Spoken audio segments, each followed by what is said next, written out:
మిత్రులారా, ఈరోజు ప్రజాప్రభుత్వం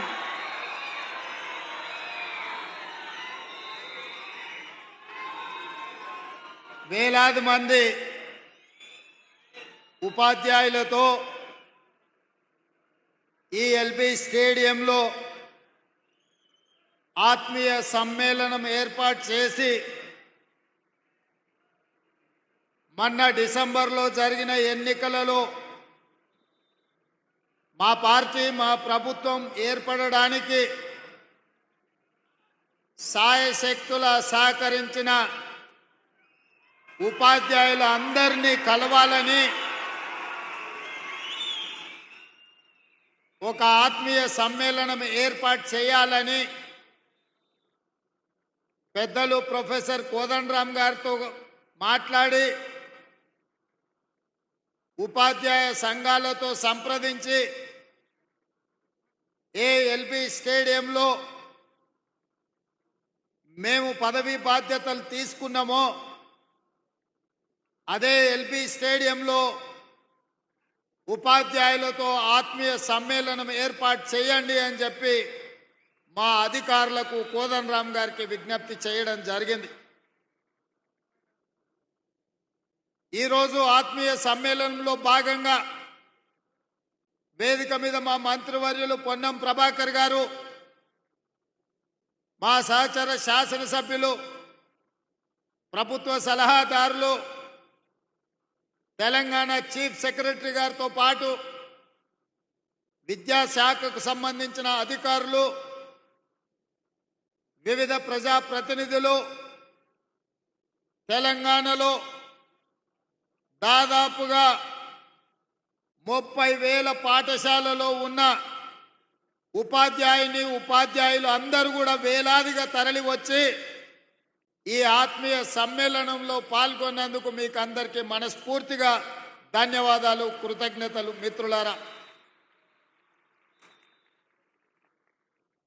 మిత్రులారా, ఎవరైనా తెలంగాణ ఎక్కడుంది, తెలంగాణ భవిష్యత్తు ఎక్కడుంది అని ఈ క్షణం నన్ను అడిగితే తెలంగాణ యొక్క భవిష్యత్తు ఎల్బీ స్టేడియంలో ఉంది. వేలాది మంది ఉపాధ్యాయుల రూపంలో ఈ తెలంగాణ ఉద్యమమే కాదు, తెలంగాణ రాష్ట్ర ఏర్పాటు ప్రక్రియలో తమదైన శైలిలో క్రియాశీలక పాత్ర పోషించడమే కాదు, ఇవాళ 60 లక్షల మంది విద్యార్థులు ఉజ్వల భవిష్యత్తు కోసం తమ తల్లిదండ్రులు కష్టపడి రూపాయి కూడబెట్టి తమ పిల్లలు చదువుకోవాలి, తమ పిల్లలు విద్యలో రాణించాలి, వాళ్ళు డాక్టర్లు, లాయర్లు, ఇంజనీర్లుగా, ఐఏఎస్లు, ఐపీఎస్లు, ఐఎఫ్ఎస్ అధికారులుగా మారాలి, వారు ప్రజాప్రతినిధులై, ఎమ్మెల్యేలై, మంత్రులై ఈ తెలంగాణ రాష్ట్రానికి ముఖ్యమంత్రులు కావాలి అని పేద విద్యార్థుల తల్లిదండ్రులు 30,000 పాఠశాలల్లో 26 లక్షల మంది విద్యార్థులను మీ చేతిలో పెట్టినరు. అదే తెలంగాణ భవిష్యత్తు. ఆ తెలంగాణ భవిష్యత్తు మీ చేతిలో ఉంది అని చెప్పి నేను చెప్పదలుచుకున్నా. ఇవాళ నేను చెప్పవలసిన అవసరం లేదు, మీరే 10 మందికి పాఠాలు చెప్పి సమాజంలో ఉన్న రుగ్మతల మీద ఏ రకమైన కార్యాచరణతో ముందుకు వెళ్ళాలో సంపూర్ణమైన అవగాహన ఉండి దాదాపుగా 26,000 పాఠశాలల్లో, గ్రామాలలో, అదేవిధంగా తండాలలో, గూడాలలో, మారుమూల పల్లెల్లో ఈ తెలంగాణ నిర్మాణం కోసం, ఈ జాతి నిర్మాణం కోసం కృషి చేస్తున్న మీకు ప్రతి విషయం తెలుసు. తెలంగాణ ఉద్యమాన్ని ఉవ్వెత్తున లేవడానికి, ఊరున ప్రాకడానికి, తెలంగాణ రాష్ట్ర సాధనలో ఉపాధ్యాయుల పాత్రను ఎవరు కాదనలేరు. ఆనాడు మేమందరం భావించినాం, తెలంగాణ రాష్ట్రం వస్తే మన విద్యా విధానం మెరుగవుతుంది, మన ఉపాధ్యాయులకు ప్రభుత్వం నుంచి గౌరవం దక్కుతుంది, మన విద్యార్థులకు అవసరమైన మౌలిక వసతులు మెరుగవుతాయి, తప్పకుండా తెలంగాణ విద్యా విధానం బాగుపడుతుంది అని అనుకున్నాం. మీకందరికీ తెలుసు, 2009లో రాజకీయ పార్టీలు తెలంగాణ రాష్ట్ర సాధనలో విఫలం చెంది ఏమి చెయ్యాలని కింకర్తవ్యంతో ఉన్నప్పుడు అందరూ కలిసి ప్రొఫెసర్ కోదండరాం గారిని పొలిటికల్ జేఏసీ కన్వీనర్గా వారికి బాధ్యత ఇచ్చిండ్రు. వారు కూడా మీలాంటి ఉపాధ్యాయుడే మాలాంటి విద్యార్థులకు చదువు చెప్పిన ప్రొఫెసర్గా వారు తెలంగాణ ఉద్యమానికి బాధ్యత వహించిన తర్వాతనే తెలంగాణ రాష్ట్రాన్ని మనం సాధించుకున్నాం. సాధించుకున్న తెలంగాణ రాష్ట్రంలో కోదండరాం గారు లాంటి వాళ్లకు, చుక్కా రామయ్య గారు లాంటి వాళ్లకు, హరగోపాల్ గారు లాంటి వాళ్లకు, ఎంతో మంది విద్య నుంచి ఎంతో మందికి విద్య దానం చేసిన గొప్ప వ్యక్తులకు సంపూర్ణమైన గౌరవం దక్కుతుంది అని భావించినాం. కానీ 10 సంవత్సరాలలో మీరు చూసిన వేదిక మీద మోహన్ రెడ్డి గారు ఉన్నారు. మీ ఉపాధ్యాయ సంఘాలకు ఒకప్పుడు నాయకత్వం వహించండు. ఒకనాడు ఉమ్మడి రాష్ట్రంలో అది చంద్రబాబు నాయుడు గారైనా, వైఎస్ రాజశేఖర రెడ్డి అయినా, రోసయ్య గారైనా, లేదా కిరణ్ కుమార్ రెడ్డి గారైనా ఉపాధ్యాయ సంఘాల నాయకులు వస్తే ముఖ్యమంత్రులు ఎదురొచ్చి వాళ్ళతో మాట్లాడి మీ సమస్యలు పరిష్కరించి ఉపాధ్యాయ సంఘాలను సచివాలయానికి పిలిచి సముచితమైన గౌరవం ఇచ్చి మీ సమస్యల్ని వినేది. మీరు లేవనెత్తిన అంశాలను ఆనాడు ప్రభుత్వాలు పరిష్కరించేది. మరి తెలంగాణ రాష్ట్రంలో ఏమి జరిగిందో, ఆనాటి పాలకులు ఏ విధంగా వ్యవహరించిందో, ప్రభుత్వ ఉపాధ్యాయులను ఏ రకంగా అవమానించే విధంగా, అనుమానించే విధంగా, వాళ్ళని ఏ రకంగా వాళ్ళు అవమానించిండ్రో మీరు కళ్ళతో చూసిండ్రు.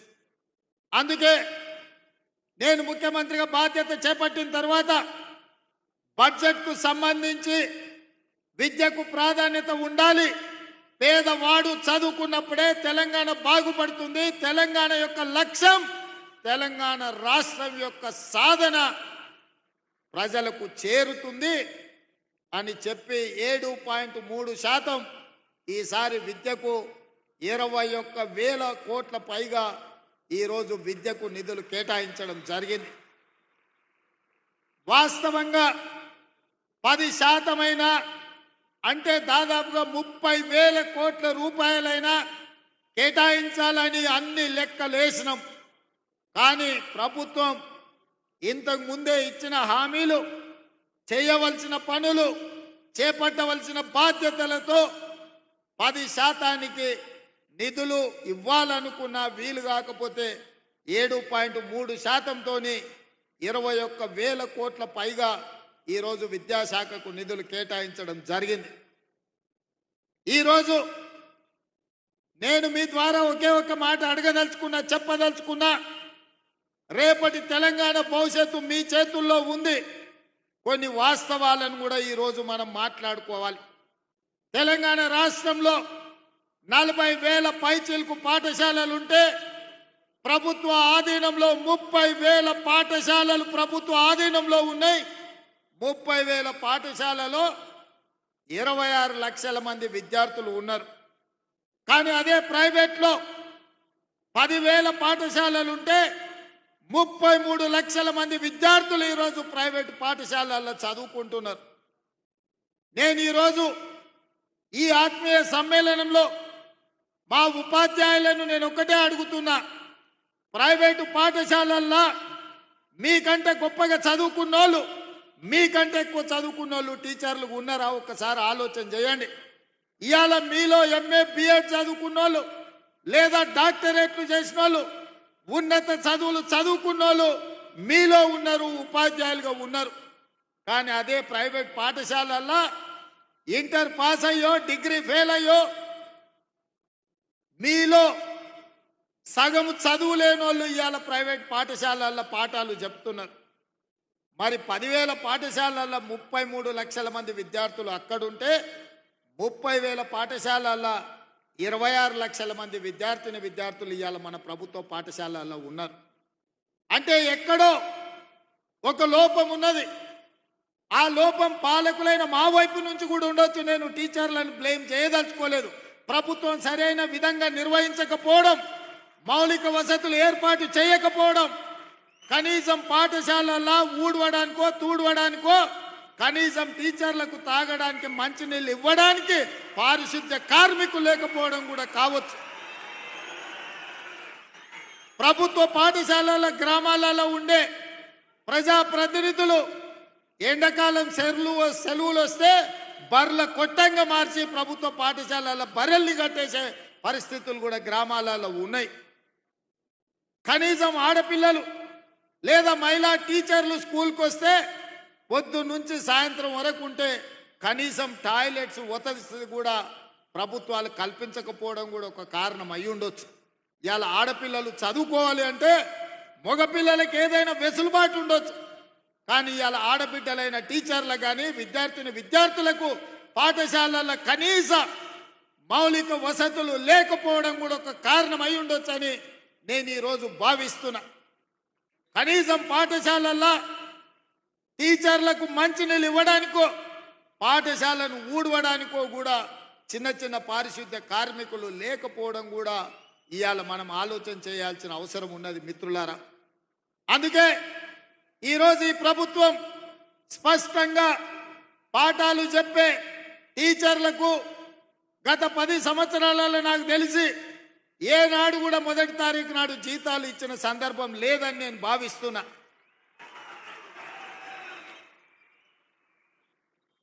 మీరు మీ పిల్లల చదువుల కోసమో, ఇల్లు కొనుక్కోవడానికో, కారు సైకిల్ మోటార్ లోన్ తీసుకుంటేనో, ఏదైనా బ్యాంకుల్లో అప్పు తెచ్చుకుంటే మీరు ఇచ్చిన చెక్కులు సరైన సమయంలో మీకు జీతాలు రాకపోతే చెక్కులు బౌన్స్ అయిపోయి మీ సిబిల్ స్కోర్ ఖరాబ్ అయిపోయి బ్యాంకులు కూడా నమ్మని పరిస్థితులు ఇవాళ వచ్చినాయి, దాపురించినాయి గత 10 సంవత్సరాలలో.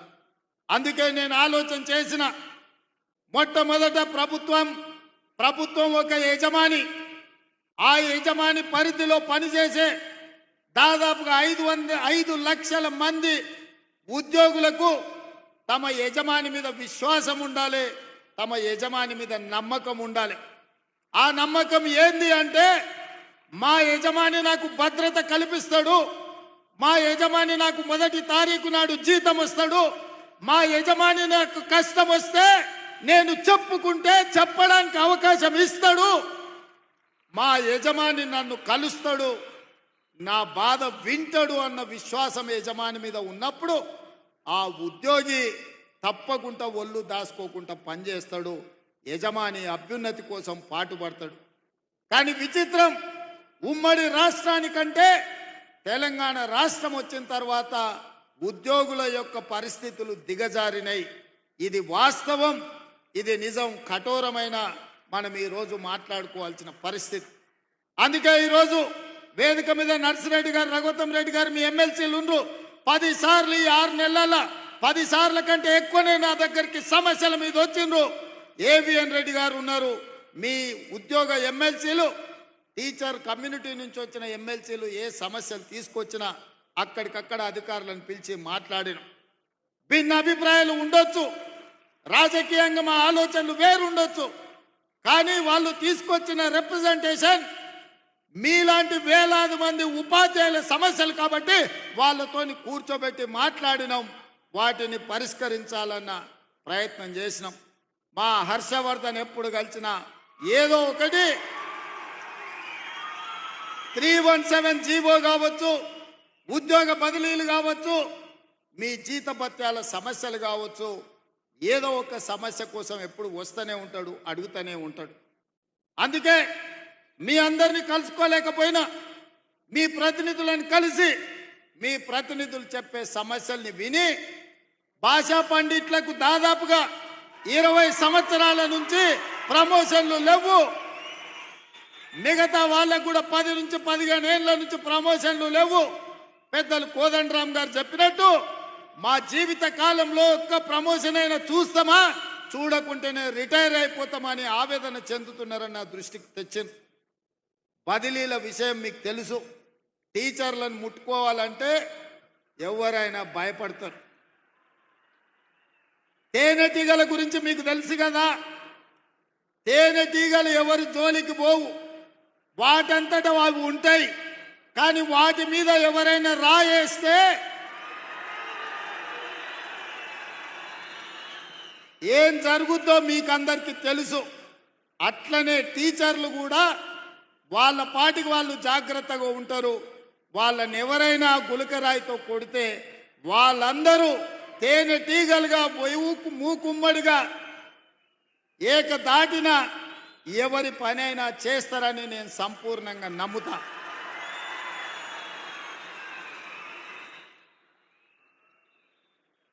నన్ను చాలా మంది భయపెట్టిండ్రు టీచర్ల ప్రమోషన్ల విషయం ప్రస్తావించినప్పుడు. సార్ ఎవరి జోలికైనా పోవచ్చు కానీ టీచర్ల జోలికి పోకు సార్ అని అంటే నేను అన్నా. బదిలీల విషయం అప్పుడు కూడా అదే మాట చెప్పినారు. నేను ఒకే ఒక మాట చెప్పిన, మనకు స్వార్థం ఉంటేనో, మనకు వాళ్ళకి అన్యాయం చేయాలన్న ఆలోచన ఉంటేనో, వాళ్ళని నమ్మించి మోసం చేసేది ఉంటేనో వాళ్ళతో సమస్య వస్తుంది. 20 ఏళ్ల నుంచి అపరిష్కృతంగా ఉన్న సమస్యల్ని ప్రమోషన్లను ఇవ్వాలి, వాళ్ళ సమస్యల్ని పరిష్కరించాలి. ఏవైనా సమస్యల పరిష్కారంలో చిన్న చిన్న కొత్త సమస్యలు వస్తే ఈ ప్రభుత్వం సావధానంగా వింటుంది.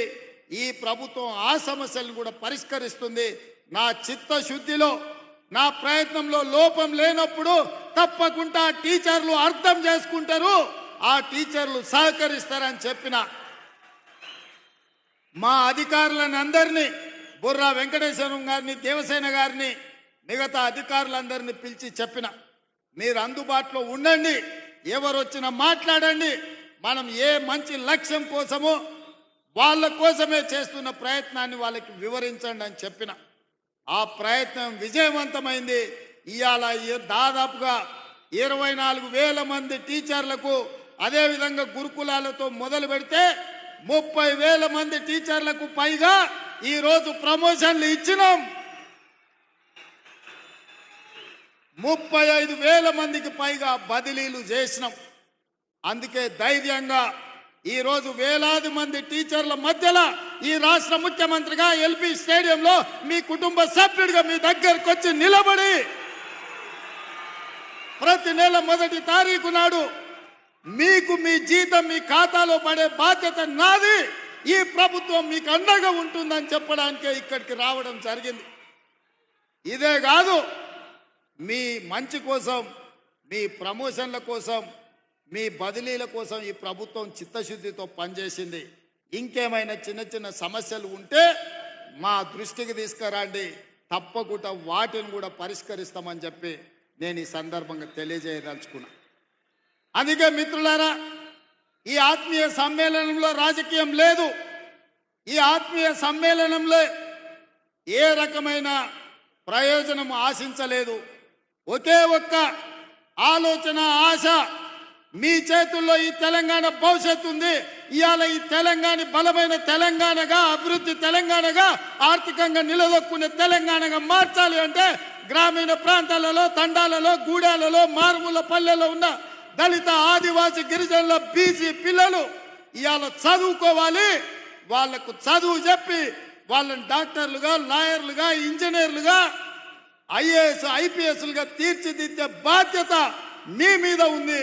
అందుకే ఈ తెలంగాణ భవిష్యత్తు మా చేతుల్లో కాదు, మీ చేతుల్లో ఉందని చెప్పడానికే నేను ఇవాళ ఈ సమావేశాన్ని ఏర్పాటు చేసిన. నిన్ననే అనుకుంటా, నిన్న కాదు మొన్న అసెంబ్లీలో ఒక ఆయన అంటుండే, నేను గుంటూరులో చదువుకున్నా, నేను పూనాలో చదువుకున్నా, నేను అమెరికాలో చదువుకున్నా, నాకు గొప్ప గొప్ప చదువు వచ్చు అని. మీరు ఆడ చదువుకున్నారు అన్న నెడకారం చేయబోయింది. మీరు చూసి ఉంటారు టీవీలలో, అసెంబ్లీలో. అప్పుడు నేను లేచి నేను చెప్పిన, కొండారెడ్డిపల్లి ప్రైమరీ స్కూల్లో గవర్నమెంట్ స్కూల్లో చదువుకున్నా అని చెప్పిన, తాండ్రా హై స్కూల్లో చదువుకున్నా అని చెప్పిన, వనపర్తి జిల్లా పరిషత్ హై స్కూల్లో గవర్నమెంట్ జూనియర్ కాలేజీలో చదువుకున్నా అని చెప్పిన, ప్రభుత్వ పాఠశాలలో ప్రభుత్వ టీచర్లు చెప్పిన చదువు, ఆ చదువుతోనే ఇవాళ జిల్లా పరిషత్ మెంబర్గా, ఎమ్మెల్సీగా, ఎమ్మెల్యేగా, ఎంపీగా తెలంగాణ రాష్ట్రానికి ముఖ్యమంత్రి అయినా ప్రభుత్వ టీచర్లు చదువు చెప్తే నేర్చుకున్న నేను ఎవరికి తల వంచకుండా ఆత్మగౌరవంతో నిటారుగా నిలబడి ఇవాళ తెలంగాణ రాష్ట్రానికి ముఖ్యమంత్రి అయి ఏ టీచర్లు, ఏ ప్రభుత్వ పాఠశాలలో పనిచేసే టీచర్లు మాకు చదువు చెప్తే మేము ఇంత ఎత్తు ఎదిగినామో ఇవాళ ఆ టీచర్లను కలవడానికి ఆత్మీయ సమ్మేళనం ఏర్పాటు చేసిన అని చెప్పి ఆ సన్నాసికి చెప్పదలుచుకున్నా. మీ మీద నమ్మకం లేకపోయి ఉండొచ్చు, తెలంగాణ పట్ల విశ్వాసం లేకపోయి ఉండొచ్చు, అందుకే గుంటూరులో పోయి ఆ సన్నాసులు చదువుకొని ఉండొచ్చు, ఆ తర్వాత పూనా అమెరికా పోయి ఉండొచ్చు. కానీ నాకు సంపూర్ణమైన విశ్వాసం ఉన్నది, నమ్మకం ఉన్నది. తెలంగాణ రాష్ట్రంలో ఉపాధ్యాయులు 90% పైగా నిబద్ధతతోని పేద విద్యార్థులకు చదువులు చెప్పాలి, వాళ్ళ ఉజ్వల భవిష్యత్తు ఉండాలి అని వాళ్ళు 10/10 సాధించినప్పుడు సంతోషంతో వాళ్ళ కళ్ళల్లో ఆనందం చూడాలి అని ఇక్కడున్న వేలాది మంది టీచర్ల బాధ్యత తీసుకుంటున్నారని నాకు తెలుసు. అందుకే ఈరోజు మనమందరం ఒక ప్రతిజ్ఞ తీసుకోవాలి. పోయిన సంవత్సరానికంటే ఈ సంవత్సరం ప్రభుత్వ పాఠశాలల్లో 2 లక్షల మంది విద్యార్థులు తక్కువ చేరికలు జరిగినాయి. దీన్ని మనం విశ్లేషించుకోవాలి. ఇవాళ 26 లక్షల మంది ప్రభుత్వ పాఠశాలల్లో ఉంటే పోయిన సంవత్సరానికంటే 2 లక్షల పైగా అడ్మిషన్లు తగ్గినాయి. కొన్ని పాఠశాలలు బంద్ అయి ఉండొచ్చు, కొన్ని పాఠశాలలలో తల్లిదండ్రులు ప్రైవేటులో చెప్పిస్తేనే మాకు గ్రామంలో గౌరవం ఉంటుందని అనుకుంటూ ఉండొచ్చు. నేను చాలామందిని గ్రామాలకు వెళ్ళినప్పుడు మాట్లాడుతుంటా, అడుగుతుంటా, కుటుంబ విషయాలు అడిగిన తర్వాత పిల్లల్ని ఎక్కడ చదివిస్తున్నారు అని ఏదో ప్రైవేట్ స్కూల్ పేరు చెప్తారు. ఎందుకనంటే అక్కడికి పోతే కొంచెం ఇంగ్లీష్ నేర్చుకుంటారు సార్ అనో, లేకపోతే గవర్నమెంట్ స్కూల్కి దోరితే ఊళ్ళో ఏమన్నా అనుకుంటారేమని మేము అక్కడికి దోలుతున్నామో అని. నేను అందుకే అది మారాలి, మార్చాల్సిన బాధ్యత మన మీద ఉంది. మన పిల్లలు ప్రభుత్వ పాఠశాలకు వెళ్ళడం ఆత్మ గౌరవం అని గ్రామాలలో ఉన్న తల్లిదండ్రులు భావించాలి. అందుకే అమ్మ ఆదర్శ పాఠశాలని సెల్ఫ్ హెల్ప్ గ్రూపులకు పూర్తి బాధ్యత అందించి మన పాఠశాలలు మొదటి రోజే దాదాపుగా 26 లక్షల మంది విద్యార్థులకు మొదటి రోజే వాళ్ళ పాఠ్య పుస్తకాలతో పాటు వాళ్లకు డ్రెస్సులు ఇచ్చే ప్రయత్నం చేసినాం. మొదటి విడతలోనే మేము విజయం సాధించినాం. రెండవ డ్రెస్సు కూడా తొందరలోనే మా అధికారులు ఆ పిల్లలకి ఇస్తారని నేను భావిస్తున్నా. అందుకే ఇవాళ ప్రభుత్వం వైపు నుంచి మీ సమస్యల్ని పరిష్కరించడానికి, మీతో మాట్లాడడానికి, చర్చించడానికి ఈ ప్రభుత్వానికి ఎలాంటి ఇబ్బంది లేదు, ఎలాంటి బేసజాలు లేవు. అదేవిధంగా మీ సమస్యని పరిష్కరించడానికి పాఠశాలలో ఉన్న మీ పారిశుద్ధ్య కార్మికుల సమస్యను పరిష్కరించడానికి అమ్మ ఆదర్శ పాఠశాల పేరు మీద సెల్ఫ్ హెల్ప్ గ్రూపులకే 1000 రూపాయలు, దాదాపుగా సంవత్సరానికి 79 కోట్ల రూపాయలు ఖర్చు అయినా మీకు పారిశుద్ధ్య కార్మికుల సమస్యను తీర్చడం ద్వారా వాళ్ళందరినీ అపాయింట్ చేసే బాధ్యత నిర్ణయం తీసుకున్నాం. రేపటి నుంచి మీ పాఠశాలల బాధ్యత మీ జీతాలలో కొంత ఇచ్చి మీరెవరినో ఉద్యోగులను పెట్టుకోవాల్సిన అవసరం లేదు. నాకు తెలుసు చాలామంది టీచర్లు తమకు వచ్చిన జీతంలో కొంత పక్కకు తీసిపెట్టి పాఠశాలలో ఊడవడానికో తూడవడానికో పారిశుద్ధ్య పనులు టీచర్లు వాళ్ళ జీతాల నుంచి నిధులు కేటాయించి చేస్తున్నారు. మీరు కష్టపడ్డ సొమ్ము మీ ఇంటికి తీసుకుపోయే విధంగా రూపాయి కూడా మీరు ఖర్చు పెట్టాల్సిన అవసరం లేకుండా ఇవాళ సెల్ఫ్ హెల్ప్ గ్రూపులకే ప్రతి పాఠశాలలో పారిశుద్ధ్య పనులు చేయడానికి వాళ్ళ ఖాతాలో డబ్బులు వేయాలి, రూపాయి భారం మీ మీద పడొద్దని ఇవాళ నిర్ణయం తీసుకున్నాం. అదేవిధంగా వ్యవసాయానికి ఉచిత కరెంట్, ఇళ్లలో ఉచిత కరెంట్, ఇన్ని ఉచిత కరెంట్లు ఇచ్చినప్పుడు పాఠశాలల్లో కంప్యూటర్లు ఉండాలన్నా, లేకపోతే సాంకేతిక నైపుణ్యం పెరిగిన ఈ సందర్భంలో మీరు అక్కడ వాళ్ళకి విద్య చెప్పాలి అని అంటే విద్యుత్ ఉండాలి. మీ విద్యాశాఖ మీ విద్యుత్ బిల్లులు చెల్లించరు. విద్యుత్ శాఖ వాళ్ళేమో బిల్లులు కట్టకపోతే మీకు కరెంట్ ఇయ్యరు. నేను ఆలోచన చేసిన, రైతులకు ఇచ్చినప్పుడు, పేదవాళ్లకు 200 యూనిట్లు ఉచితంగా ఇచ్చినప్పుడు, తెలంగాణ జాతి నిర్మాణము, తెలంగాణ భవిష్యత్తు పాఠశాలల్లో ఉంటే పాఠశాలల్లో ఎందుకు ఉచితంగా విద్యుత్ ఇవ్వద్దు? తెలంగాణ రాష్ట్రంలో ఉన్న 30,000 పాఠశాలల్లో ఉచితంగా విద్యుత్ ఇవ్వండి. ఆ భారాన్ని రాష్ట్ర ప్రభుత్వమే తీసుకుంటుంది. అది నా బాధ్యత అని చెప్పి ఈరోజు మీ పాఠశాలల్లో కూడా ఉచిత విద్యుత్తుకు ఏర్పాట్లు చేయండి అని చెప్పి మా ప్రభుత్వ అధికారులకు నేను ఆదేశాలు ఇచ్చిన. అందుకే మిత్రులారా, వేదిక మీద ఉన్న పెద్దలతో పాటు ఇక్కడికి విచ్చేసిన వేలాది మంది ఉపాధ్యాయులతో నా విజ్ఞప్తి ఒక్కటే. ఇవాళ ఈ తెలంగాణ భవిష్యత్తు మీ చేతిలో ఉంది. ఈ తెలంగాణ పునర్నిర్మాణం మీ చేతుల్లోనే ఉంది. ప్రభుత్వ పాఠశాలలు బాగుపడ్డప్పుడు, పేదవాళ్ళ పిల్లలు చదువుకున్నప్పుడు, దళితులు, గిరిజనులు, ఆదివాసీలు, బలహీన వర్గాలకు, మైనారిటీలకు సంబంధించి, మహిళలకు సంబంధించిన పిల్లలు ఈరోజు పాఠశాలల్లో చదువుకొని బాగుపడితేనే ఈ తెలంగాణ బలపడుతుంది. ఈ తెలంగాణ బలపడితేనే ప్రపంచంతో మనం పోటీ పడతాం. ఇవాళ ఈ తెలంగాణ బలపడాలి అని అంటే మనమందరం కార్యదీక్షతో పని చేయాలి. మనందరం ఈ తెలంగాణలో కేజ్రీవాల్ 3 సార్లు ఢిల్లీలో గెలిచిండంటే ఎందుకో మీకు తెలుసా మిత్రులారా? బస్తీలలో ప్రభుత్వ పాఠశాలలను మెరుగుపరిచిండు, మెరుగైన విద్యను పేదవాళ్లకు చేర్చిండు. కాబట్టే ఢిల్లీలో కేజ్రీవాల్ 3 సార్లు ముఖ్యమంత్రిగా గెలిచిండు. మరి ఇప్పుడు నేను అడుగుతున్న మిత్రులారా, మళ్ళోసారి నన్ను ఇక్కడ చూడాలంటే మీరు పని చేయాలి. మళ్ళోసారి ఈ తెలంగాణ రాష్ట్రంలో ప్రజాప్రభుత్వం ఉండాలి. మళ్ళీ తెలంగాణ దొరల గడిలలో బందీ కాకూడదు. పేద ప్రజలకు విముక్తి జరగాలి. పేదలు అనుకున్న లక్ష్యం చేరాలి. పేదవాడు ఆత్మగౌరవంతో బతకాలి. ఈ తెలంగాణ నిర్బంధాల మధ్య కొనసాగకూడదు. ఈ తెలంగాణ నిర్బంధ సంఖ్యలు తెగాలి అనంటే మీరు పేదలకు చదువు చెప్పాలి. మీరు పేదలకు చదువు చెప్పినప్పుడే, పేదలకు విద్యను అందుబాటులోకి తెచ్చినప్పుడే ఈ ప్రభుత్వానికి మంచి పేరు వస్తుంది. మా మిత్రులు, ప్రజాప్రతినిధులు, నా సహచరులు అంతా బాగుంటే వాళ్ళకందరికీ హోదాలు వస్తాయి. కానీ వాళ్ళందరికీ హోదాలు రావాలంటే అంతా బాగా మీరే చూడాలి. నా బాధ్యత మీదే. మీరే మా ప్రభుత్వానికి బ్రాండ్ అంబాసిడర్లు. మా ప్రభుత్వం సంపూర్ణంగా మిమ్మల్ని విశ్వసిస్తుంది. ఈ ప్రభుత్వం మొన్న నిలబడ్డదన్నా, రేపు మళ్ళీ గెలవాలన్నా ఈ ఉపాధ్యాయుల సహకారం ఉండాలి. పేదలకు విద్యను నేర్పండి. పేదలను బడి బయట పిల్లల్ని బడికి తీసుకురండి. మీకు ఏం కావాలనో అన్ని ఇచ్చే బాధ్యత నాది. పేదలకు విద్య నేర్పించే బాధ్యత మీది. అప్పుడే మన తెలంగాణ సాధించుకున్న తెలంగాణ ప్రజా ప్రయోజనం చేకూరుతుంది. అదేవిధంగా స్పోర్ట్స్ మీద కూడా ఇవాళ పాలసీలు తీసుకొస్తున్నాం. గ్రామీణ ప్రాంతాల నుంచి మండల కేంద్రాలలో కూడా మినీ స్టేడియంలో నిర్మించాలన్న ఆలోచన కాంగ్రెస్ పార్టీ చేస్తుంది.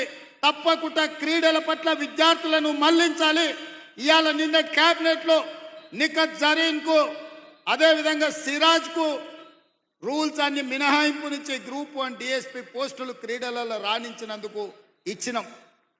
ఇవాళ మీరు పిల్లల్ని క్రీడలలో ప్రోత్సహించండి. ఇవాళ ఒక స్కిల్స్ యూనివర్సిటీని పెట్టినాం. స్కిల్స్ యూనివర్సిటీ ఇది ఒక కొత్త ప్రయోగం. సర్టిఫికెట్లు తీసుకొని ఇంజనీరింగ్లుగా బయటకు వస్తారు, కానీ సాంకేతిక నైపుణ్యం ఉండడం లేదు. సాంకేతిక నైపుణ్యం లేనప్పుడు ఇంజనీర్ కంటే మేస్త్రే మేలని మనం అనుకుంటున్నాం. మీరందరూ కూడా ఇండ్లు కట్టుకుంటున్నారు. నాకు తెలిసి ఏ టీచర్ అయినా ఉద్యోగం వచ్చిన తర్వాత మొదట చేసే పని పెళ్లి చేసుకుంటారు. పెళ్లి చేసుకున్న తర్వాత కూడబెట్టి ఇల్లు కట్టుకుంటారు. టీచర్లు ఒక క్రమశిక్షణతోటి మొదట ఉద్యోగం కోసం కష్టపడతారు. ఉద్యోగం వచ్చిన తర్వాత జీవితంలో స్థిరపడాలి అని పెళ్లి చేసుకుంటున్నారు. పెళ్ళి అయిన తర్వాత భద్రత ఉండాలని ఇల్లు కట్టుకుంటున్నారు. మీరు ఇల్లు కట్టుకునేటప్పుడు చూసి ఉంటారు, ఇంజనీర్ల కంటే మేస్త్రీలే మెరుగ్గా కనిపిస్తున్నారు.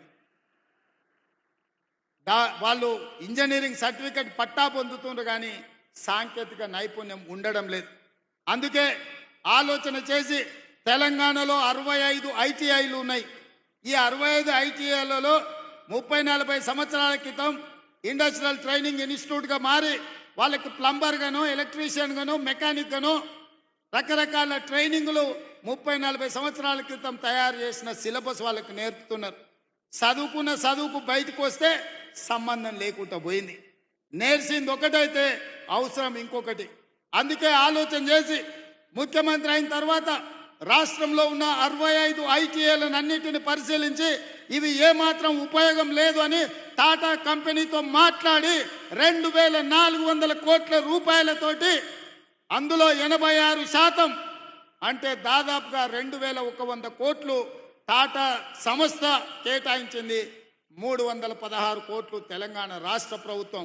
86% వాళ్ళు ఇస్తే 14% మ్యాచింగ్ గ్రాంట్ ఇచ్చి ఈ 65 ఐటీఐలను ఏటీసీలుగా, ఏటీసీ అంటే అడ్వాన్స్డ్ టెక్నాలజీ సెంటర్లుగా మార్చి ప్రతి సంవత్సరం 4 లక్షల మంది నిరుద్యోగ యువకులకు ఐటీఐలలో ట్రైనింగ్ ఇచ్చి మిడిల్ ఈస్ట్ కంట్రీస్తో పాటు ఇవాళ మన రాష్ట్రంలో కన్స్ట్రక్షన్లో కానీ, ఫార్మాలో కానీ, మిగతా శాఖలలో పనులు చేయడానికి వాళ్ళకి శిక్షణ ఇవ్వడానికి ఇవాళ ప్రభుత్వం నిర్ణయం తీసుకొని ముందుకు వెళ్తున్నది.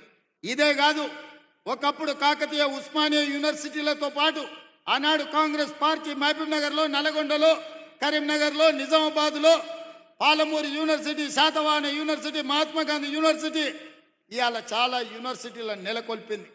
ఈ యూనివర్సిటీలలో చదువుకున్న వాళ్ళందరికీ పట్టాలు వస్తున్నాయి, పట్టభద్రులు అవుతున్నారు. కానీ సాంకేతిక నైపుణ్యం ఆశించిన మేరకు లేకపోవడం వల్ల నిరుద్యోగ యువకులుగా మారుతున్నారు.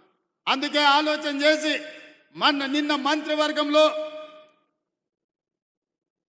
నిన్న మంత్రివర్గంలో యంగ్ ఇండియా స్కిల్స్ యూనివర్సిటీ మొత్తం పీపీపీ మోడల్లో పబ్లిక్ ప్రైవేట్ పార్ట్నర్షిప్లో ప్రభుత్వం వైపు నుంచి సహకారాన్ని అందించి ఎప్పటికప్పుడు నూతన సిలబస్ని కార్పొరేట్ కంపెనీలను కూడా అందులో భాగస్వాములను చేసి డాక్టర్ రెడ్డి ల్యాబ్స్ నుంచి మొదలు పెడితే ఎస్బీఐ వరకు వివిధ రంగాల సంస్థలను పనిచేసే వాళ్ళని భాగస్వాములను చేసి సిలబస్ వాళ్ళే తయారు చేపిస్తారు, శిక్షణ వాళ్ళే ఇస్తారు. శిక్షణ పొందిన విద్యార్థులను వాళ్ళే వాళ్ళ సంస్థలలో ఉద్యోగాలు ఇచ్చే విధంగా వాళ్ళతోని ఒప్పందాలు చేసుకొని ముచ్చర్లలో 57 ఎకరాలల్లా 150 కోట్లతోని యంగ్ ఇండియా స్కిల్స్ యూనివర్సిటీని నిన్న ప్రారంభించుకున్నాం. రేపటి భవిష్యత్తు సాంకేతిక నైపుణ్యం ఉన్న వాళ్ళకే ఈ ప్రపంచంలో స్థానం ఉంటుంది. అందుకే ప్రతి సంవత్సరం 20,000 మందిని అక్కడ శిక్షణ ఇచ్చి ఫార్మా రంగంలో, హెల్త్ దాంట్లో, ఎడ్యుకేషన్ దాంట్లో, అదే విధంగా కన్స్ట్రక్షన్ సైడ్ ఇట్లా 17 విభాగాలలో శిక్షణని ఇవ్వాలి అని చెప్పి ఇవాళ ప్రభుత్వం నిర్ణయం తీసుకున్నది. మరి ఇవన్నీ జరగాలి, క్రీడల్లో రాణించాలి అని అంటే నెక్స్ట్ రాబోయే రోజుల్లో మనం స్పోర్ట్స్ పాలసీ చేస్తున్నాం. ఏ మెడల్ సాధిస్తే ఎంత నగదు బహుమతి ఇవ్వాలి, ఏ స్థాయి ప్రభుత్వం ఉద్యోగం ఇవ్వాలనేది కూడా ఒక పాలసీ తెస్తున్నాం. గత ప్రభుత్వం నచ్చితే నజరానా, నచ్చకపోతే జుర్మానా విధానం ఉండే. ఇప్పటి నుంచి అట్లా కాకుండా ఏ మెడల్ సాధిస్తే వాళ్ళకు ఎక్కడ ఉద్యోగాలలో రిజర్వేషన్ ఇవ్వాలి, వాళ్ళకు విద్యలో రిజర్వేషన్లు ఇవ్వాలి. ఒక కంప్లీట్ స్పోర్ట్స్ పాలసీని తీసుకొస్తున్నాం. కొత్త స్టేడియంలో నిర్మించాలని, పీపీపీ మోడల్లో స్పోర్ట్స్ను ప్రోత్సహించాలని ఇవాళ మన ప్రభుత్వం నిర్ణయం తీసుకున్నది. ఇవన్నీ కూడా విద్యతో పాటు మానసిక వికాసం పెరగాలి అని అంటే ఇవాళ చాలా కాలేజీలలో నేను చెప్తున్నా, మరి మీరు తల్లిదండ్రులుగా, ఉపాధ్యాయులుగా గమనిస్తున్నారో లేదో, 7th క్లాస్ పైబడ్డ పిల్లలు కూడా గంజాయి తాగుతున్నారు. ఇది ఆందోళనకరమైన పరిస్థితి. మీరు అనుకుంటుండొచ్చు కార్పొరేట్ స్కూల్లో ఎక్కువ ఫీజులు కడితే పిల్లలు భద్రంగా ఉన్నారని. అట్లేం లేదు. ప్రభుత్వ స్కూళ్ళ కంటే కూడా కార్పొరేట్ స్కూళ్ళలో చదువుకున్న వాళ్ళ పిల్లలు ఈరోజు రకరకాల వ్యసనాలకు బానిసలయ్యే పరిస్థితి. ఎందుకంటే పెద్ద పెద్ద వాళ్ళు కూడా నాకు వచ్చి చెప్పుకుంటుంటారు అప్పుడప్పుడు, మా పిల్లల పరిస్థితి బాగలేదు, గంజాయి డ్రగ్స్కి తెలియని వయసులో వాళ్ళు అలవాటైంది, ఏం చేయాలో మాకు తెలియట్లేదు, మీరు చర్యలు తీసుకోండి. అందుకే ఈరోజు గంజాయి మీద, డ్రగ్స్ మీద ఉక్కు పాదం పెట్టి తొక్కుతున్నా. మీరు చూసి ఉంటారు, ఎంత గొప్పోడైనా, ఏ సెలబ్రిటీ అయినా మెడల మీద 4 దెబ్బలు కొట్టి లోపలికి దొయ్యండి అని చెప్పి ఈ మధ్యకాలంలో దొరికినట్టే లోపలేపిస్తున్నా. ఎవరు ఎన్ని ఒత్తిళ్లు తెచ్చినా ఎవరిని వదలకుండా ఇవాళ ఈ గంజాయి మొక్కల్ని ఏరేసే పనిలో ఉన్నాం. తెలంగాణ తులసి వనం లాంటి తెలంగాణలో గంజాయి మొక్కల్ని పీకాల్సిన బాధ్యత మీ మీద కూడా ఉన్నది. ఇవాళ విద్యార్థులు బానిసలు కాకుండా చూడవలసిన బాధ్యత మన మీద ఉన్నది. అందుకే ఈరోజు ఒక పక్కన స్పోర్ట్స్ని ఎంకరేజ్ చేస్తూ, ఒక పక్కన డ్రగ్స్ గంజాయి లాంటి వ్యసనాల నుంచి విద్యార్థులను బయటికి తీసుకొస్తూ వాళ్ళకు ఒక మంచి భవిష్యత్తు ఉండాలి అనంటే మనం బాధ్యతాయుతంగా వ్యవహరించాలి. మన ప్రభుత్వ పాఠశాలల్ని మెరుగుపరచుకోవాల్సిన అవసరం మన మీద ఉన్నది. పాలకులుగా, ప్రభుత్వ పెద్దగా మీకేమున్నా నాకు చెప్పండి, వాటిని పరిష్కరించే బాధ్యత నాది. మీరు బాధ్యత తీసుకోండి. పేదవాళ్ళ పిల్లలకు చదువులు చెప్పనికి మీరు నేర్పించిన విద్యనే రేపు ఈ తెలంగాణ భవిష్యత్తుకు పునాదిగా మారుతుంది. ఇవాళ అమెరికాలో మన వాళ్ళు ఇంతమంది ఉన్నారంటే 90% ప్రభుత్వ పాఠశాలల్లో చదువుకున్నోళ్ళే. ఇవాళ ఈ రాష్ట్రాన్ని, దేశాన్ని, పక్క రాష్ట్రాలకైన ముఖ్యమంత్రులు ఎవరైనా ఉండొచ్చు. అది చంద్రబాబు నాయుడు గారా, నరేంద్ర మోడీ గారా, వైఎస్ రాజశేఖర రెడ్డి గారా, లేకపోతే మీ సోదరుడు రేవంత్ రెడ్డి అయిన ప్రభుత్వ పాఠశాలల్లో చదువుకొనే ఈరోజు రాణించగలిగినాం. మరి రేపటి భవిష్యత్తుకు కూడా పునాదులు వేయాల్సిన బాధ్యత మీ మీద, మా మీద ఉన్నదని నేను భావిస్తున్నా. అందుకే మిత్రులారా, ఈ ఆత్మీయ సమ్మేళనానికి దూర ప్రాంతాల నుంచి వచ్చి ఈ సమ్మేళనాన్ని విజయవంతం చేసి మీరు తప్పకుండా ఈ ఎల్బీ స్టేడియం నుంచి ఒక స్ఫూర్తిని తీసుకొని, ఒక నమ్మకాన్ని, ఒక విశ్వాసాన్ని పేద విద్యార్థులకు కలిగిస్తారని, మీరు వెనక్కి వెళ్ళితే మీకు ఒక లక్ష్యం ఉంటుంది. ఆ లక్ష్యం పేద పిల్లలకు విద్య నేర్పడమే. పేద పిల్లల్ని క్రీడాకారులుగా తీర్చిదిద్దడంగానే మీరు వెనక్కి వెళ్తారని నేను భావిస్తున్నా. మీరందరూ ఆ కార్యక్రమానికి మనమందరం అంకితం అవుదామా? అన్నోళ్ళు అందరూ చేతులు ఎత్తండి పైకి. అందరు చూస్తున్న వెనకాల అక్కడ పైన మా అక్కలు కొంతమంది చేతి ఎత్తున్నట్లేరు. నాకు ఇక్కడ లైవ్లో కనిపిస్తుంది ఆన్ స్క్రీన్ మీద వెనకాల ఉన్న వాళ్ళు కూడా. మీ అందరూ సిద్ధమేనా? తప్పకుండా మన స్కూళ్ళను మనం బాగుపరుచుకుందామా? మన పిల్లల భవిష్యత్తును మనం తీర్చిదిద్దుదామా? సిద్ధమా? ధన్యవాదాలు సోదరులారా.